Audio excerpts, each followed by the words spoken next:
It often happens to me that I plan a beautiful project, take notes, film pretty much the whole process to make a complete making of video, and it happens. That a shiny new project pops in or new customers come and request bespoke pieces or new pieces, and the time to share that video never comes. It's taken me 3 full years to edit this video since I made this dress, but I think the way I love this costume, it makes it worth the while. It is such a go-to in my medieval fantasy wardrobe, and yes, that's a thing, and any costume maker and any cosplayer will agree with me in that. What sets it apart from being a quite basic Cote style dress, it's the actual embroidery. For the first time in my life, I decided not to hand embroidery it and to try something new. And the experiments turned out so stunningly. If you're wanting to make your own medieval fantasy dress, this video might give you a couple ideas. But before I get started frying your brains with what Bruce in mind, hello, my name is Marta and I'm a fantasy costume designer and maker based in Spain. I currently manage my online shop on Etsy, offering headpieces, corsets and pieces of fantasy and stage costume. I also run several profiles on social media, being Instagram and TikTok my top fave and the ones I'm most active at. And I also have a bilingual Patreon in which I share exclusive content like tutorials and fully explained making-ofs, show raw behind-the-scene activities, provide early access to videos like this one, and much more. Now, let's get started! Here's a close-up of my plan of action. This type of plan is something I tend to do whenever I make a complete costume, especially if it's got very big pieces, like in this case, so I can better estimate the amount of textile I'm going to require. It comes incredibly handy if I have a limited amount of materials, which I did to make this dress. In this case, and because I'm a lazy ass when I make stuff for myself, I only drafted patterns from the waist up. So the body and the sleeves included to make this plan. The skirt was going to be A-shaped. It doesn't have any weird shapes, so I only needed to make sure that the hip area was wide enough to fit me, and this type of evase skirts are usually wider by nature at the hip, so that was not being a problem. Once I had my pattern pieces defined, I prepared this paper plan with a rectangle that represents the actual fabric piece in scale. In this rectangle, let me zoom in so you can see it better. I mark key proportions in scale. In this case, I divided it in half lengthwise and then in thirds lengthwise too, so I could estimate the placement of each panel of the dress, including the skirt, as wide as I could make it, and godets, which are these triangles here, to use the leftovers. And beware, because not all fabrics allow for godets to use scraps in this manner, cut on the opposite direction of the rest of the dress or skirt.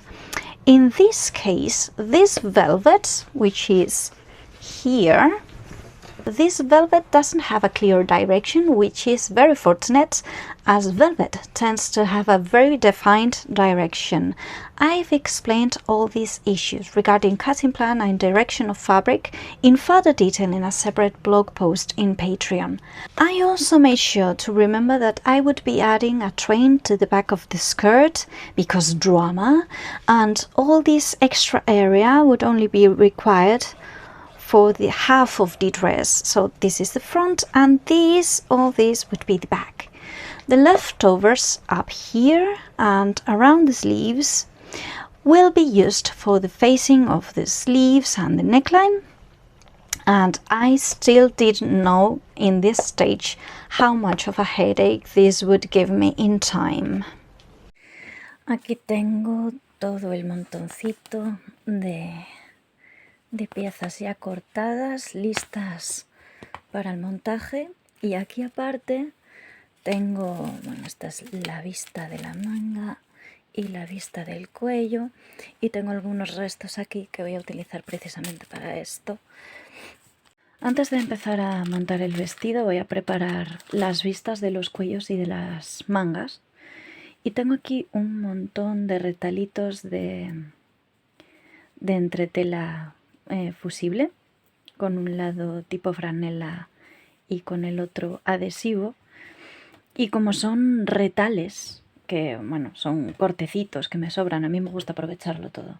Y este vestido probablemente me lo quede para mí, sea una muestra y me lo quede para mí de momento, pues no me importa que vaya con retales. Al fin y al cabo esto no se va a ver y además va fusionado. Entonces estoy aprovechando todos los trocitos que tengo para, bueno, para minimizar el derroche y minimizar los gastos tanto económica como materialmente.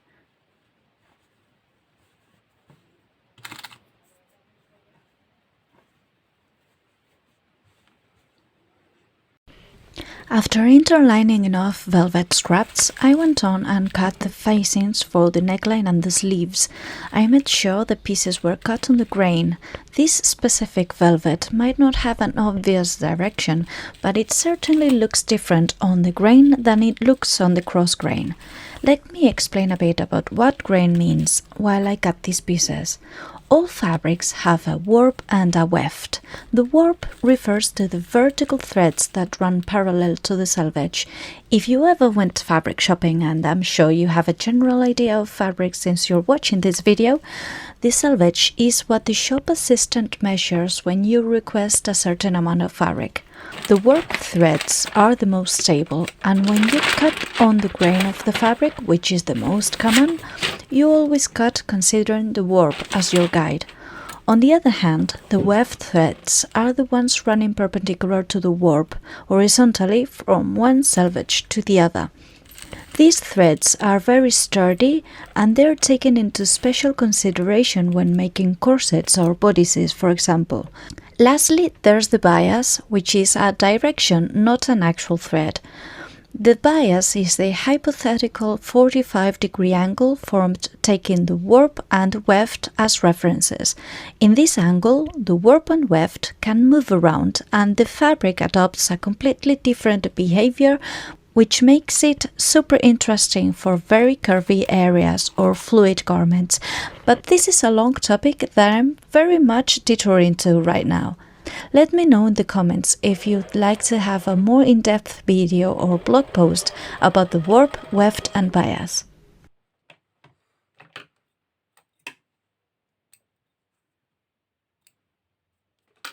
Pues ya tengo cosida el exterior del cuello y la vista, que es esto es la vista de la manga, que la vamos a dejar aparte de momento.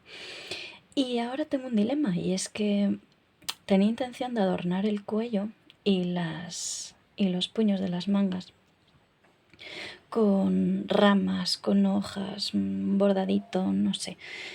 Y estaba jugando ahora con hilos de plata, hilos de oro y filigranas de hojitas, y no estoy segura de si mezclar ambos tonos, de si utilizar solo uno, utilizar los dos.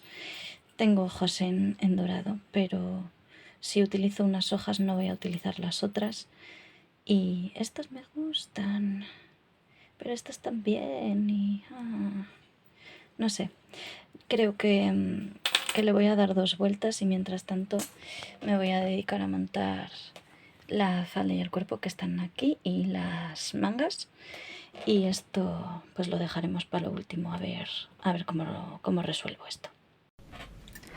This is a very straightforward costume, really. First thing is to pin all the pieces, starting here with the bodice area and down toward the skirt, and then moving on to the sleeves. Since velvet is a very moody fabric that loves to move around and sleep over itself when going under the presser foot of a sewing machine, I like to put pins almost all the way down along every sewing line. closer together in the most compromising areas like the bodice part and the sleeves, and farther apart on the skirt, since those are more forgiving. Also, I always try to avoid sewing on top of my pins. I've hit pins with my machine needle enough times to know that this is never a good idea. Removing pins as I sew might be a bit more time consuming, but it's a matter of coordination in the end, and safety is a non-negotiable. You'll also see that it looks like I'm stretching the fabric as I sew. This velvet has some stretch to it, so to avoid undesirable wrinkles or funny seams, I'm holding it firmly as it goes through the needle.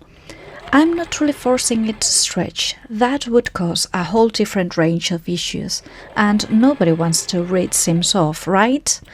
Remember this so you can laugh with me later. The next logical thing after sewing would be to finish off the seams. I could write a full essay about how much I despise serger machines. Y aquí es donde comienza la versión que yo les tengo a las remalladoras. Ay, que son un auténtico caos de enhebrar, son un auténtico caos de hacer funcionar. Yo no sé si es que esta, la pobre, es muy viejita o es que es muy básica también. Ambas cosas son posibles. Pero vamos, se atasca cada 2x3 y es un primor la cosa. Engánchate. No quiere. For the record, this machine in particular gave me uncountable headaches, and this dress was one of the few projects I used it for. Aside from the fact that I'm not really a fan of serge seam allowances, I'd rather finish them using other methods. As for this singer's serger, I sold it to fund the purchasing of a new one, and now it's happily living its best life in a hobbyist's home.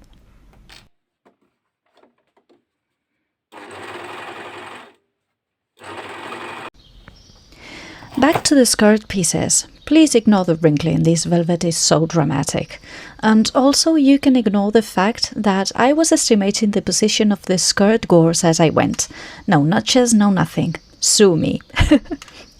When I know I'm working for myself, I can be quite messy in my processes. I guess it's my inner stage costume maker saying, measure twice, cut once, but do it for yesterday and make it last.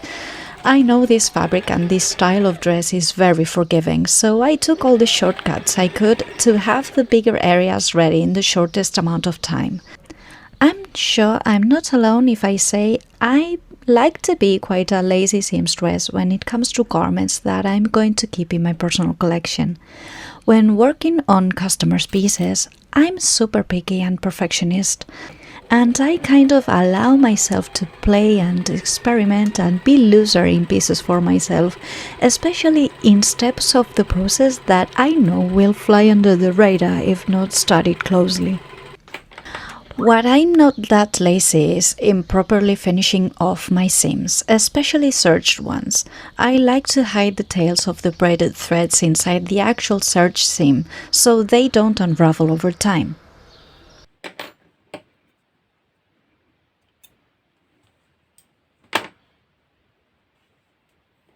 Pues así es como va avanzando la cosa. He puesto el cuello así un poco de aquella manera con alfileres, la parte de atrás está sin presentar siquiera, lo que es la falda, los 4 metrazos de falda, ya está todo cosido y rematado, salvo el bajo, pero bueno, primero quiero adornar lo que es el cuello, ver qué hago con el cuello, ver cómo remato también los puños de las mangas, porque quiero que la vista, en lugar de ir por dentro, vaya por fuera y vaya a juego con la ornamentación que le haga al cuello. Pero bueno, el grueso del tema ya está y ahora queda pues ver qué gracia le ponemos a esto. Veremos a ver. Por lo pronto estoy muy contenta con cómo se ve, la verdad es que la tela es preciosa. Bueno, pues he sacado un par de plantillas para el frente y para la espalda del cuello. Y aquí tengo la parte exterior del cuello por tener una referencia del color. Y yo creo que voy a empezar a jugar un poco con estas cositas que tengo aquí. A ver qué me invento. Dibujaré aquí en la plantilla el motivo que vaya a bordar. Y nada, voy a ver qué se me ocurre con esto. Porque la verdad no tengo ni idea de lo que voy a hacer todavía. Yo creo que sí que voy a utilizar una mezcla de estos hilos, tanto del dorado como el plateado. No sé, me parece que puede quedar muy, muy chulo si los mezclo. No sé si retorcerlos y mezclarlos o si utilizar como si fuera varias ramas diferentes, no lo sé.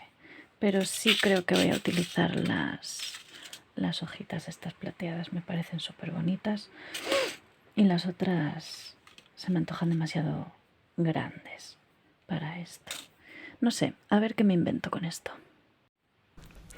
Narrowing down the materials to just one type of leaves made the rest sort of easier. I took the pattern pieces and started with a wavy baseline that could serve as a starting point or the main branch. Then I proceeded to distribute the leaves in an organic but even way, so they were more or less evenly placed. Once I was happy with the overall distribution of the leaves, I marked the final placement for each one.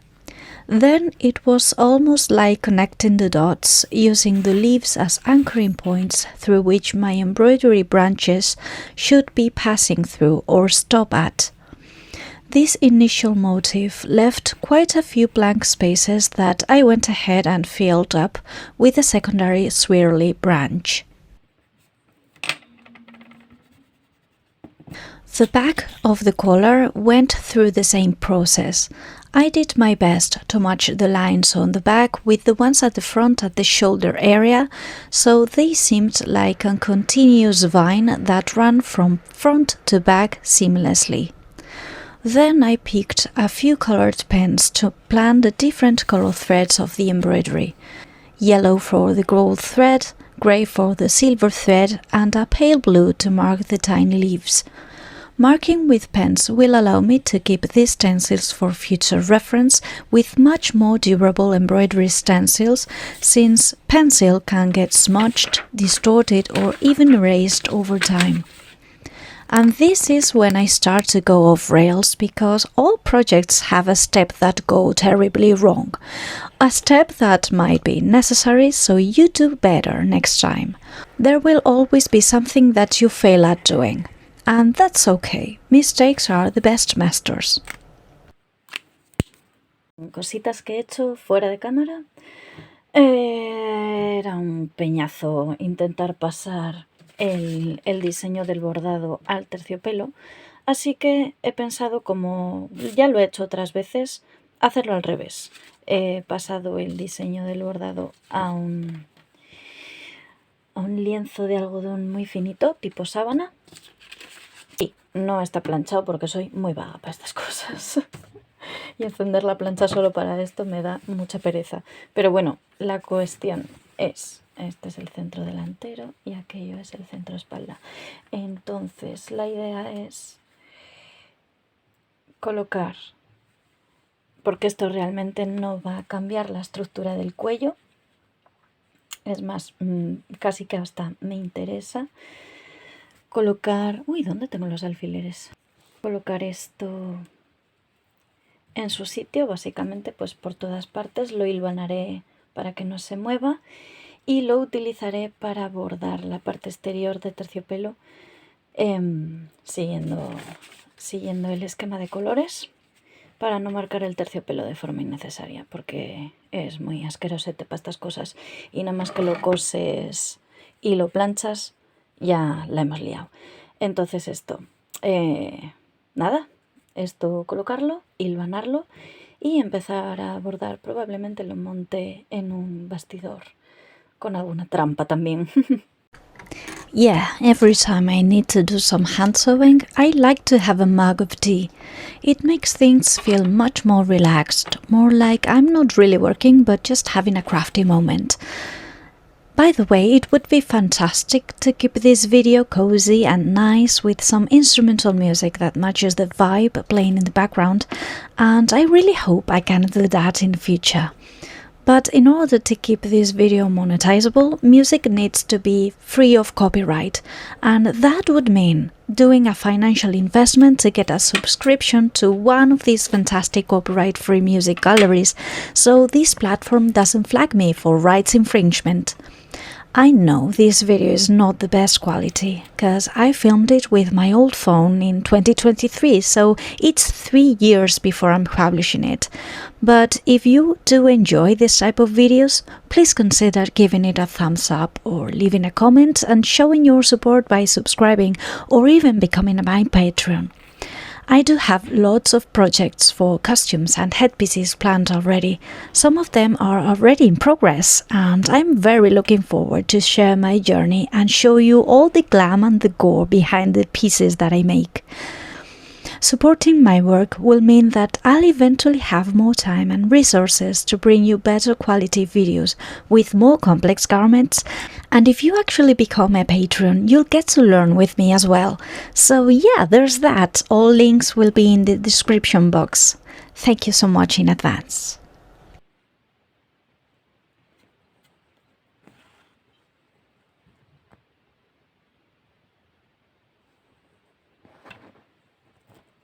Así es como iba quedando el cuello.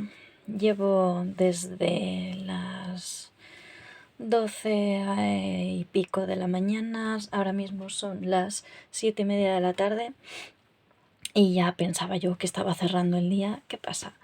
Que llevo todo esto bordado, llevo medio cuello bordado, esta es la parte delantera y esta es la parte de atrás.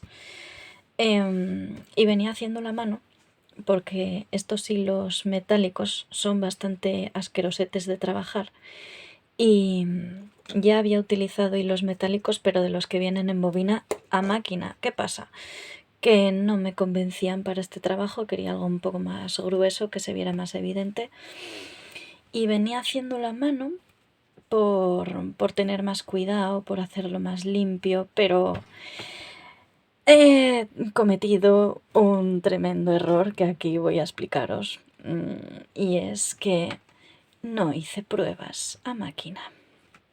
Y acabo de descubrir que elaborando la canilla a mano y trabajando desde el revés, me queda este resultado que es bastante más limpio, bastante uniforme, bastante digno. Me esperaba una cosa bastante más sucia.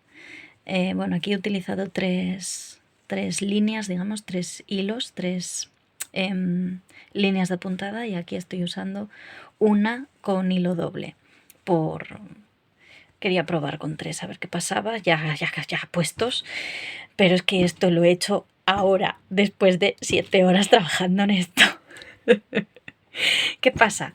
Que voy a repetir el cuello porque esto me ha llevado 7 horas o 6 horas largas y esto me ha llevado 5 minutos.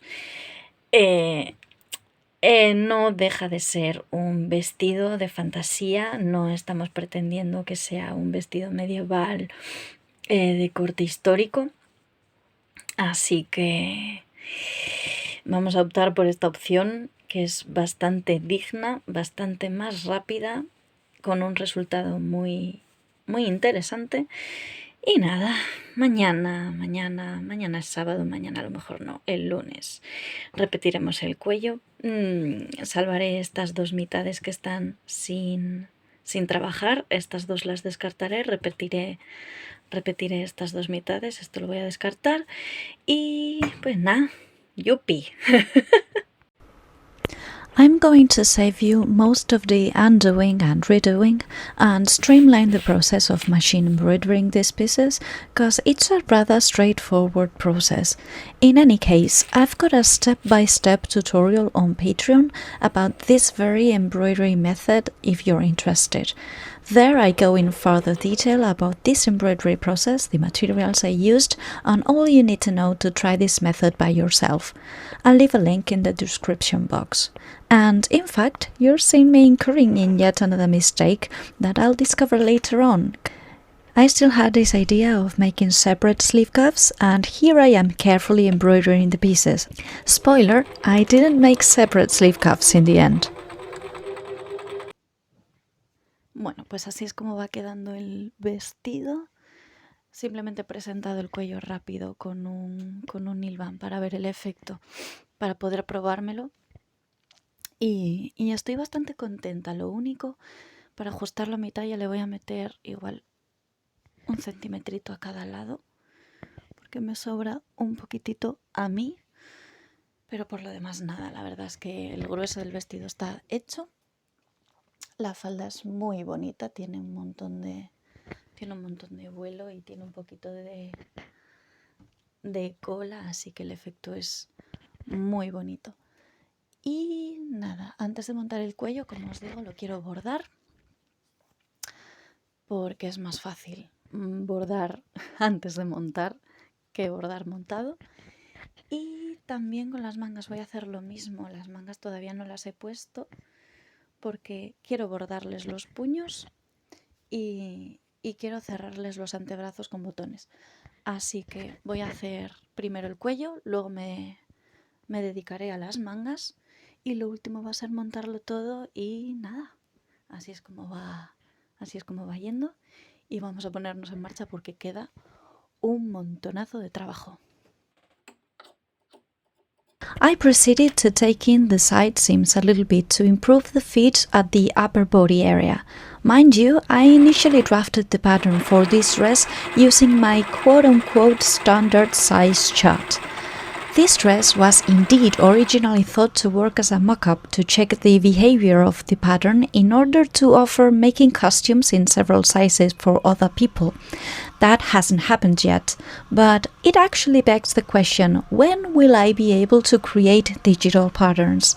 That's something I've been considering learning for ages now. So perhaps this is about the right time to start taking the idea seriously. First of all, would you be interested in me offering digital patterns for costumes like this? Please let me know, give me the ultimate kick. This said, and after making these minor alterations, I hand-pasted the conflicted pieces back together to check the results. Bien, pues he hilvanado la parte, una mitad nada más de lo que es la vista del cuello, para no estropear la parte bordada del cuello. Y como le he metido un trozo al costado, pues efectivamente a la manga le sobra un trozo. Así que voy a aprovechar la costura de la espalda, la que luego termina en abotonadura en el antebrazo, para meterle ahí el trocito que le sobra, que coincide bastante bien, y lo llevaré pues como hasta el codo, que es donde estaba. Primero de todo voy a probarlo para cerciorarme de que la sisa es suficientemente ancha y nada, a partir de ahí pues iremos viendo. Pues sí, efectivamente le he tenido que coger un buen trozo por la parte de atrás. Lo he hecho ahora mismo con alfileres para poder saber por dónde va la cosa, a ver si me lo puedo quitar ahora para poder marcar. Y nada, luego tendré que modificar eso sí el patrón. Y bueno, lo demás no me importa que quede un poco floja porque no me restringe el movimiento. De todas maneras, el terciopelo este es un poco elástico y se amolda muy bien. Pero bueno, no me estorba que quede un poco flojo. Y nada, pues eso, modificamos el patrón, modificamos la manga y nos ponemos a montar. You see here that I did what I could, wonkily pinning the sleeve while wearing it to take in what was needed. Now it's time to clean up this mess and correct both the seam that runs at the back of the sleeve and also the paper pattern. I quickly hand-pasted the new seam line and the edges of the forearm button opening. Then I used the basting thread as a guideline to correct the patterns. I carefully folded the paper where the new seam line was sitting and then marked the lines with pencil for a more permanent reminder.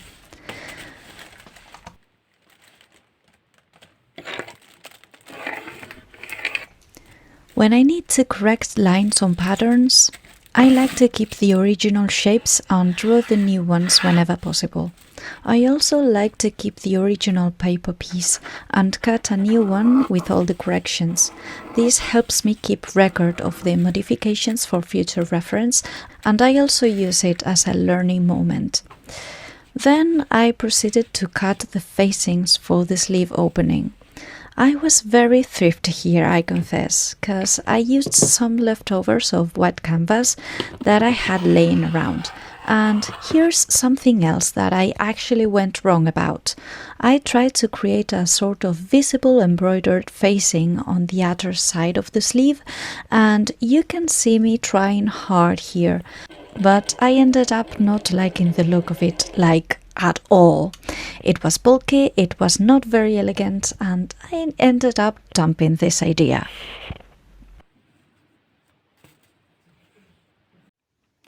Bien, pues ahora que ya tengo cosido el puño, que tengo cosidas las vistas de la manga, está sin planchar, eso sí.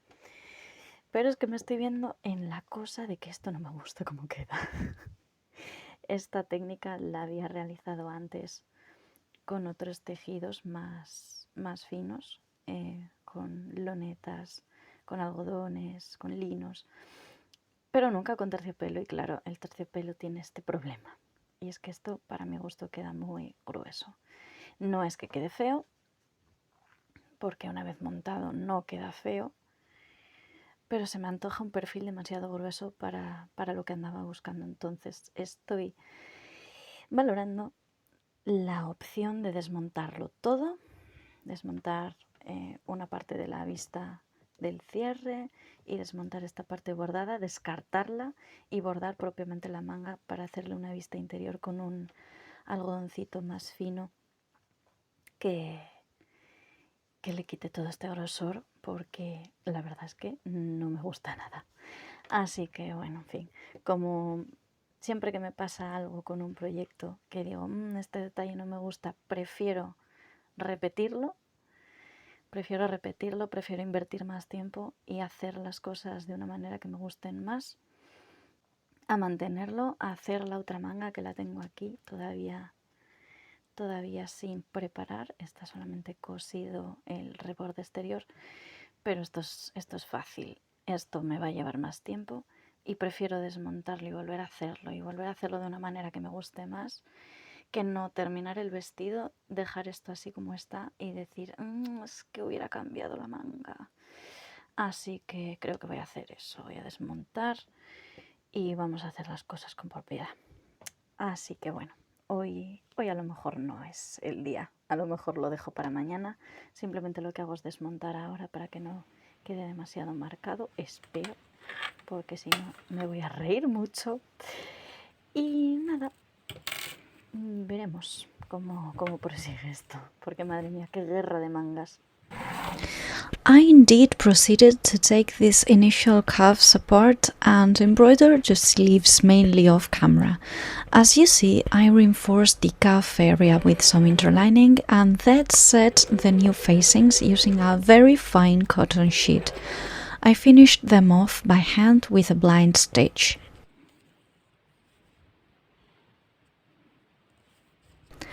Then I decided to go for some snap buttons to close the forearms. I didn't enjoy the idea of compromising the integrity of the sleeves after all this work by opening buttonholes to create the very iconic rows of mini buttons that we often see on medieval gowns. Anyway, I can fake those later on if I want to.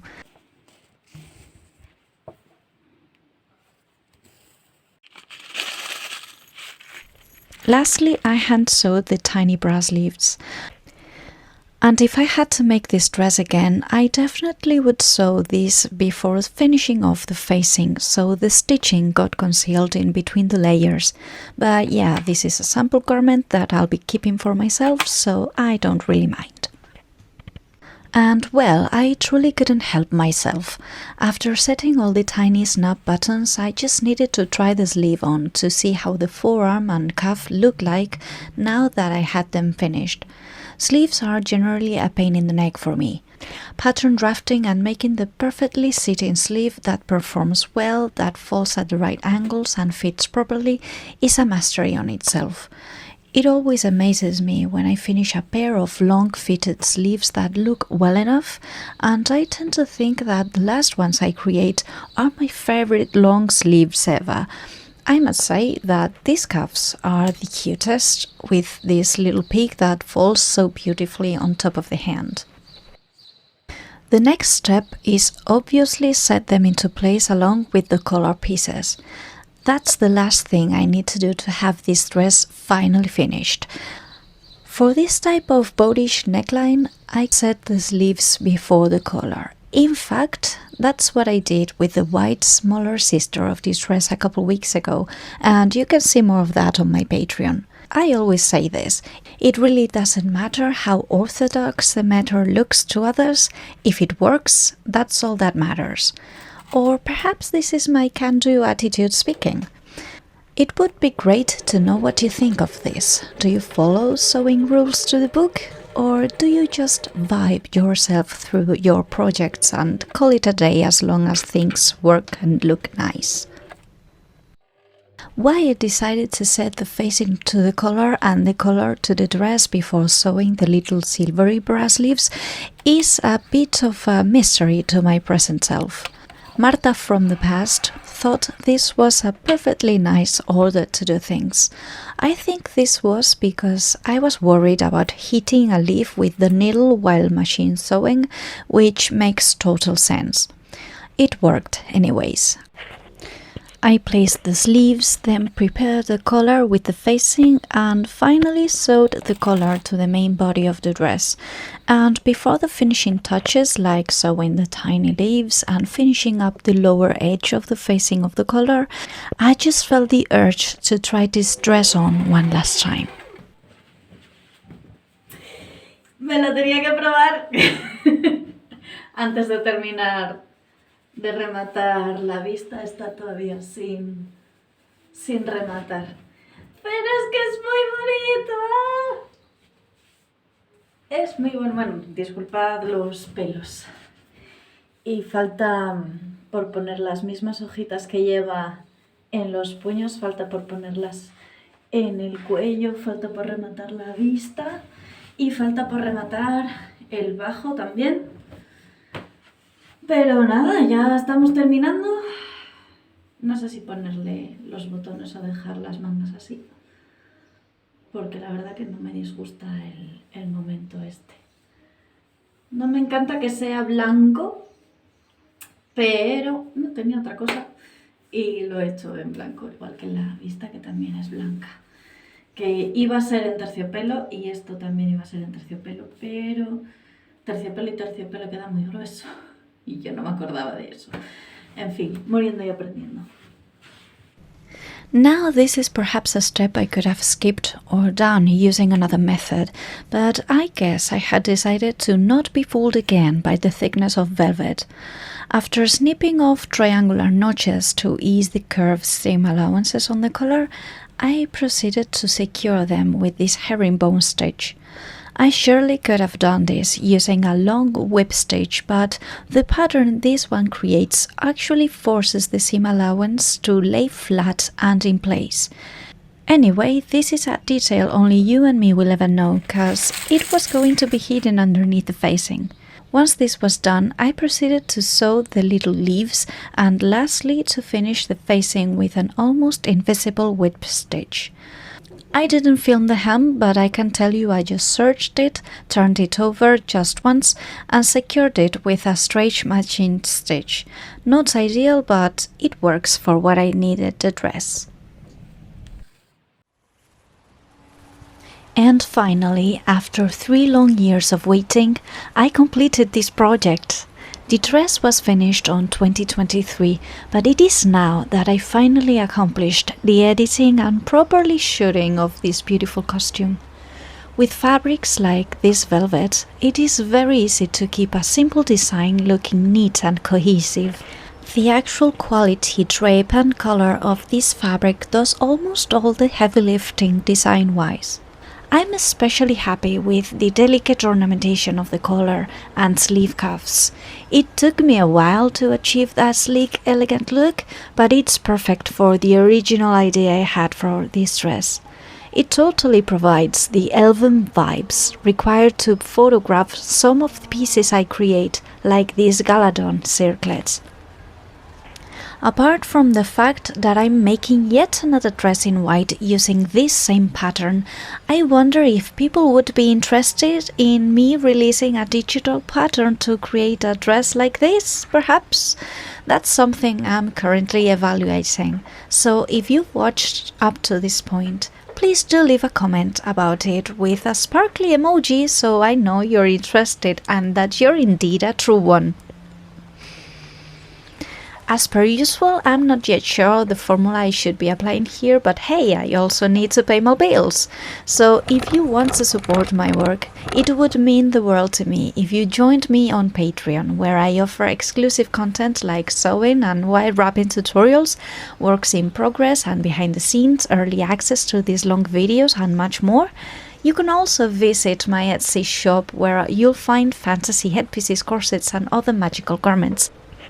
And that you can subscribe to my channel so I know that these videos I'm making are worth your time. Don't forget to click the bell button so you don't miss a thing. Thank you very much for watching and see you in the next one.